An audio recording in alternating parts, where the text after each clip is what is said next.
Hello everybody and welcome back to Red Eagle Politics. Make sure you like this video down below and subscribe to the channel if you are new. So we are making our way through the 2022 primary season very well so far. You know, we started off in March in Texas, and then we had our May 3rd primary, and then Super Tuesday 1, Super Tuesday 2, Super June's Day, Southern Tuesday. I mean, the list keeps going on, and we're not over yet.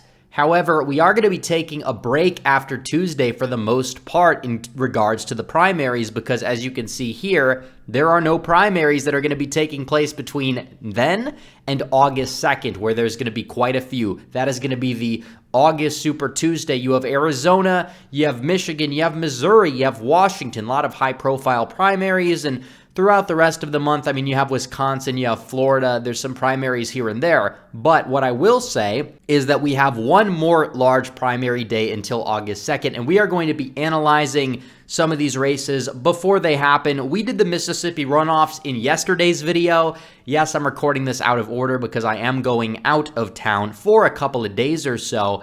But either way, the state of these races are not going to change very much.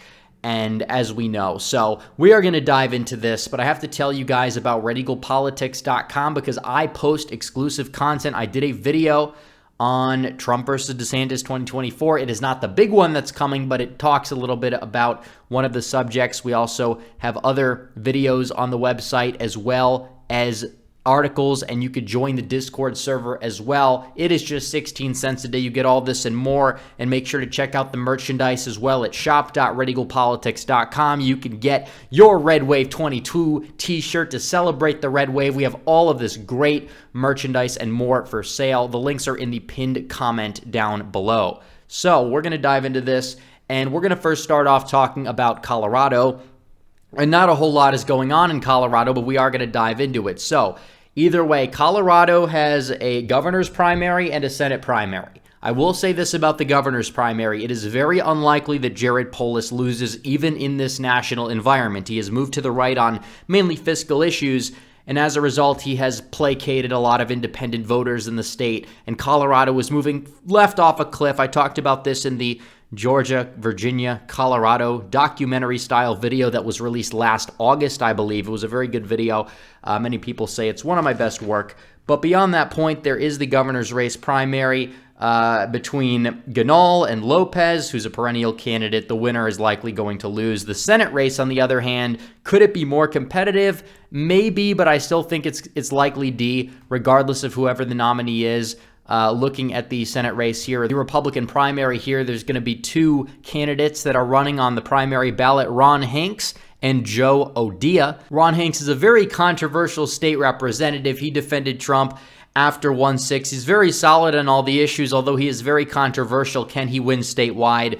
If there was going to be any environment that he could, it would be this year. But either way, I think that either candidate would end up losing at the end of the day. The other candidate running is Joe O'Dea, who is backed by the entire GOP establishment, despite the fact that Ron Hanks is a member of the Colorado House, whereas Joe O'Dea is supposed to be his own man. He's a business owner. It doesn't exactly matter. Sometimes the based insiders are better than the establishmentarian-friendly outsiders, as we can see here. But either way, whoever wins this primary is probably going to end up losing the general election, even though they have my full support if they win the primary. So beyond that point, there's also the race in Colorado's 8th congressional district, which is wide open, and it is supposed to be relatively competitive. And this is a district that was drawn in redistricting, and surprisingly, Republicans had a pretty decent map in Colorado compared to what we originally expected. But in the last district, because that's the main primary we have to focus on here, there are some other primaries, like they're trying to primary out Lauren Boebert. It's more likely than not going to fail. For the Republican side in this district, there are 4 candidates that are running: Tyler Alcorn, Barbara Kirkmeyer, Jan Coleman, and Lori Sane, who is the county commissioner of Weld County and a state rep from the 63rd district, endorsed by Tom Tancredo, who is one of those, good presidents that we never had, that we probably should have had in the past. Tom Tancredo is great. He endorsed her. I would prefer that she wins because she's very solid on immigration and several other issues. So it's going to be interesting to see how that shakes out, though, when the results do pour in. But either way, that's it for Colorado. We have to move on to Illinois. Illinois is a state that's not entirely really that competitive. The Senate race is not going to really be competitive at all, but the governorship, J.B. Pritzker, is not super popular. I'm not saying that he's going to lose, but it could be closer than expected. The same thing goes for New York, which we will talk about soon as well. But you look at the Illinois governor's race, you have several candidates that are running. The establishment is backing up Richard Irvin. Richard Irvin is a total rhino. Darren Bailey, on the other hand, is an America First conservative, and Jesse Sullivan is also a very solid candidate on the issues who might be more electable than Bailey. I'd be fine with either Bailey or Sullivan. Either way, this is a very long shot flip for Republicans in the general election. It's going to be interesting to see what happens, but either way, Bailey is up in the polls.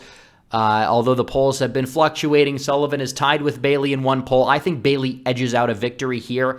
But he probably goes on to end up losing the general election at the end of the day by 10 to 15 points or so. So beyond that point, we also have primaries that are happening in the House elections in Illinois. There's a very high-profile district there that has two incumbents that are going up against each other in Illinois. In the 15th district, which we'll get to first, and you see this here, you have Rodney Davis against Mary Miller. Mary Miller is a very good candidate. Solid on pretty much all the issues. Rodney Davis is an America Last, quote-unquote, lowercase c nominal conservative. He voted, I believe, for the 1/6 Commission, has voted for pro-transgender legislation, has stabbed the base in the back time and time again. Mary Miller is an America First fighter. She's very underrated. You could say that she's like the Marjorie Taylor Greene of Illinois, although she does it very quietly. I like Mary Miller quite a bit, and I think this is going to be very similar to the primary we saw in West Virginia between Alex Mooney and David McKinley, where you have two representatives from a similar area that are, squeezed in the same district that are going to be facing off against each other. One of them is very solid. One of them is fairly establishmentarian, although one could say that Davis is weaker than McKinley and Miller is stronger than Mooney. So it's going to be interesting to see what happens at the end of the day. Trump did endorse Mary Miller. Very good endorsement for Donald Trump there. And polling on this has shown that Mary Miller is leading the Signal poll. The Democrat internal poll only has Davis up by 3. But either way, I'm pretty sure Miller is going to run away with this at the end of the day. We'll have to see. I think she wins by 10 or so.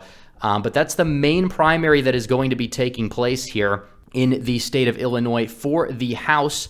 Also, we have to talk about New York. Now, there's not that many high-profile New York primaries to talk about for the House, mainly because of the fact that the primaries have been delayed until August for that, because of the fact that they changed the map. So you only have the Senate primary and the governor's primary. I don't believe it's really worth talking about in terms of the Senate primary, because we understand how that election is going to go. Schumer will win the general by 20 regardless, or something close to that. But in terms of the governorship, Kathy Hochul, or Hochul, I think it's Hochul. You guys know I don't know how to pronounce anything.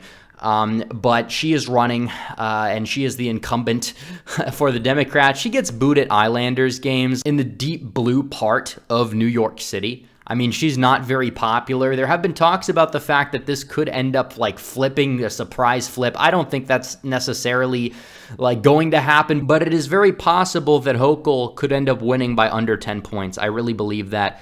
I mean, she is somebody who is very establishmentarian. You also have the fact that statewide elections are very different than nationalized elections. Governor's elections tend to be a little bit more malleable. Also, the just absolute scandal-ridden Cuomo administration. I mean, she's still a part of that to some extent, and it's she's probably going to be hurt by that as well, and we understand that. I mean, she already is in the polling numbers. Now, she'll likely win her primary, not by much. She'll probably get around, in the 50s or so against her opponents, and then from there, she's going to go to the general election, and the Republicans have their own primary that is taking place, mainly between Andrew Giuliani, Rudy Giuliani's son, and Lee Zeldin, who's a representative from Long Island. Now, Republicans are actually gaining in terms of their voter registration in New York, which is weird because they're not in California for some reason, despite the fact that California has technically moved a little bit to the right over the past 5 years. New York is actually, you're seeing something happen on Long Island. They hate Joe Biden.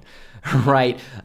Is Andrew Giuliani leading in terms of the primary polling? No, he's down. I think Zeldin's going to win the primary, honestly. I think Giuliani's probably better on the issues overall, but Zeldin, I think, will do well in the primary just because of the fact that he's got a lot of backing.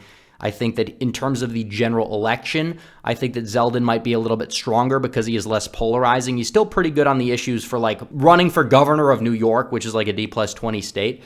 But we'll have to see what happens in the state of New York at the end of the day there. So beyond that point, we also have to finish this video by talking about Oklahoma, which I have talked about in videos in the past because they have 2 Senate primaries that are going to be high profile. You have one senator that is departing, Jim Inhofe, and then you also have the main election that is taking place where James Lankford, who Trump has not endorsed, by the way, he has not endorsed his challenger, but he did not endorse Lankford. Lankford is facing a grassroots challenger that has a lot of support and endorsements, not named Donald Trump, by the name of Jackson Lemire.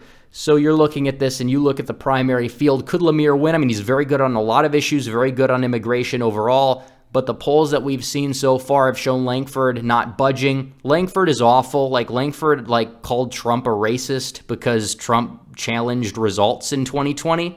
Like, I don't even know how that even makes sense. But Lankford, I'm pretty sure, is somebody that would have voted to impeach Trump had he not been up for re-election this cycle.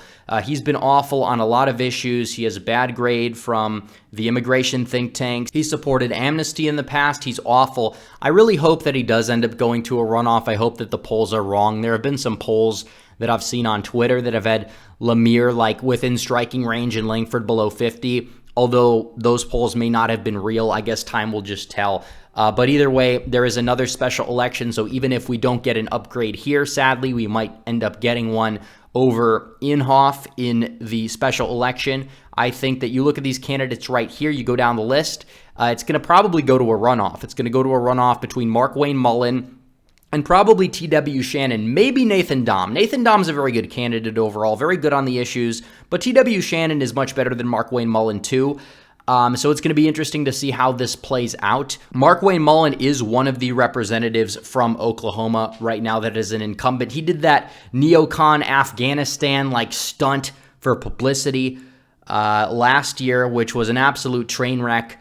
He also has voted for pro-transgender legislation in the past. He's not a conservative whatsoever. He is somebody who's an establishment Republican. He will be a direct replacement for Inhofe. He's not much different from Lankford. T.W. Shannon is somebody who is better on the issues overall, and if it goes to a runoff, T.W. Shannon hopefully wins it. I'd rather have Nathan Dahm make the runoff than T.W. Shannon, but Shannon isn't really that bad, and if he gets into the Senate over Markwayne Mullin, it would be a very good thing. So we'll have to see what happens there. But we also have to analyze one primary for the Oklahoma House races right here in District 5, as you could see. Stephanie Bice, she voted for the 1-6 commission, has been very weak. She's being primaried out by a real estate agent and YouTuber. Could that happen? I don't know. It is a little bit of a long shot there, but it's going to be interesting just to watch the margins. Also, there is the open primary, I believe, for the 2nd district here. So it's going to be interesting to see how that shakes out because there are so many candidates that are running. We haven't really seen much polling yet so far. There was a debate. Look how many people were at that debate. 1, 2, 3, 4, 5, 6, 7, 8, 9, 10, 12, 13 people. That's crazy. You would think that they would have to split that up into 2 days because there was so many people, but we'll see what happens. I'm pretty sure that one will go to a runoff, and then we'll analyze it from there because with that many people in the race, nobody's going to be breaking 50. So anyways, guys, thanks for watching this video. Make sure you like this video down below, comment down below, and subscribe to the channel. Hit the bell for notifications so you never miss another video. Follow me on social media. The links are all in the description down below. As always, guys, thanks for watching. Red Eagle, out.